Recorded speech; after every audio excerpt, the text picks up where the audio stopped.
Okay, sports fans. So today, what we're going to do is learn how to compute a discrepancy score in SPSS. And really, this is going to be a relatively short video, but it's going to walk you right through our data set that you'll be using in Wawa 4 and then show you how to compute those discrepancy variables, which you'll need to know how to do in order to answer the SPSS question. So I'm looking at the worksheet in SPSS.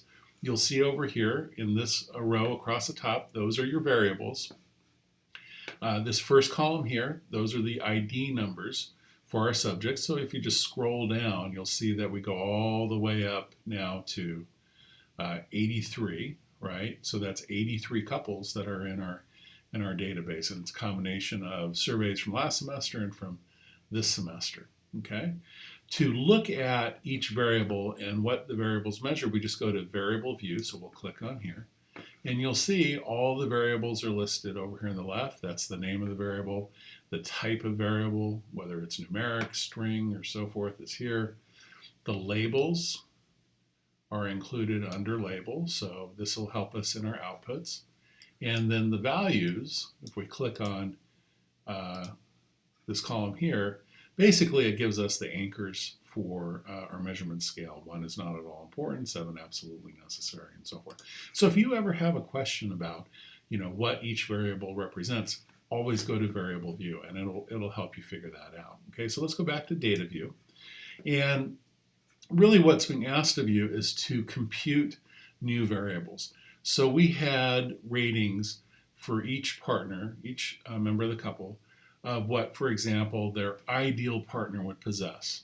So they had to rate from on a scale of 1 to 7 how funny the ideal partner would be. Okay, and we called that variable I underscore funny. So this is the ideal rating for how funny someone should be. And what we want to know is the discrepancy between their ideal and their current partner. So we've got to create a new variable. So how are we going to do that?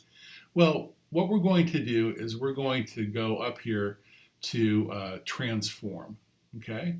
And there's a selection here that says compute variable, okay? So we're going to click on that, and up comes the compute variable screen.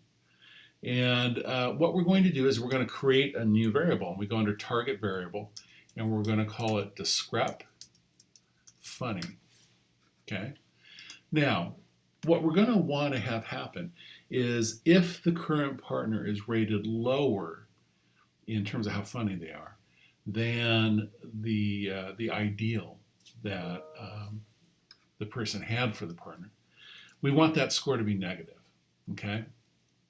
So in order to do that, we need to enter in the name of the variable for funny for the current partner, and that's cur funny, okay? And then we'll say minus the name of the variable for the ideal. So cur funny minus ideal funny. So let's imagine that our subject said, okay, I rate funny as a 6 in terms of importance. If the rating of the current partner is a 4, then 4 minus 6 is negative 2, okay? And as those negative ratings add up, we would expect there to be less satisfaction in the relationship, okay? So we could also click on type in label, and then this allows us to enter right here the label for this variable. So I might call it the discrepancy rating funny, okay? So that tells me what the label is, and it's a numeric, so that's good. So we'll hit continue. So I'm pretty much all set. That's all I really need to do to create this new variable. So if I click OK, what it's going to do now is create the variable and do all the calculations at once. Whoops, and this is saying incorrect variable name. Either the name is more than 64 characters or it is not defined by a previous command. I wonder why that is. I must have used a wrong variable name. Let's see, what is cur funny? The name of the cur funny variable is, let's see, I've got to go scroll over here. I think, yeah, see what happened is I put in 2 R's and there's only 1 R there. So basically SPSS says I can't find this variable with 2 R's. So it's so easy to make a mistake like that. So I'm going to get rid of the R, and that should work. So I'm going to click OK. Yep, now it works. And then up comes the output. And basically all SPSS is doing here is it's just telling me that it executed my command. So I can get rid of this. It's going to ask me if I want to save it. I'm going to say no. Now, if I go all the way over, scroll all the way over to the right side of the worksheet, you'll notice there's discrep funny, right? And there are the scores. So you can see here for this subject, the current partner was rated exactly the same as the ideal, right? In this subject, here's something kind of interesting. A 1.0, what that means is that the current partner is actually just a little bit funnier than what the person said their ideal was.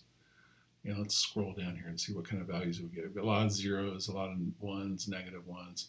There's a 4, right? This is somebody who's with someone who's said, hey, being funny is not all that important. They ended up with a really funny person. I'd like to meet that person. Okay, so we'll keep going down. There's a -3. Not a very funny person, apparently. Okay, there's a -5. Ooh, that's kind of interesting. Anyway, so we could kind of scope through the data. Now, here's the thing. We want to do this for all of our attributes. So we just did it for discrepancy, the discrepancy score for funny. Now we got to do for all of them. So you need to go back into variable view and you say, oh, okay, funny, then intelligent, then family, then artistic. Okay, these are all of the attributes we rated. We need discrepancy scores for each of those attributes. As you add them, they're going to show up at the bottom of the variable view for the variable. So you know that it's there. So just go down there and check. You'll know that they're being added in. And I think the last thing that you'll probably want to do is then say, okay, let's add all of those discrepancy scores together to create a new variable. We'll call that the total discrepancy score. So it's the sum of all these discrepancy scores. Well, how would you do that? Well, you do it exactly the same way. You're going to compute a new variable, right? And I might call it total discrep, something like that. You might want to check the Wawa just to see what it actually says. And then I just add in discrep funny plus all of the other discrepancy scores and just do this until I get all the discrepancy scores in there. So maybe discrep loyal plus discrep honest and so forth. And I just keep doing that. When I'm done, I just save it and it will calculate the total score of all the discrepancy scores, so the sum of all the discrepancy scores. That's pretty much it. That's all I wanted to show you right now, but that walks you right through how to create those discrepancy scores. If you have any questions, don't hesitate to text me, email me, or so forth. But I think that pretty much should get you through the Wawa. Okay? So good luck. I hope you do really well. And again, let me know if you have any questions about what's going on with this exercise.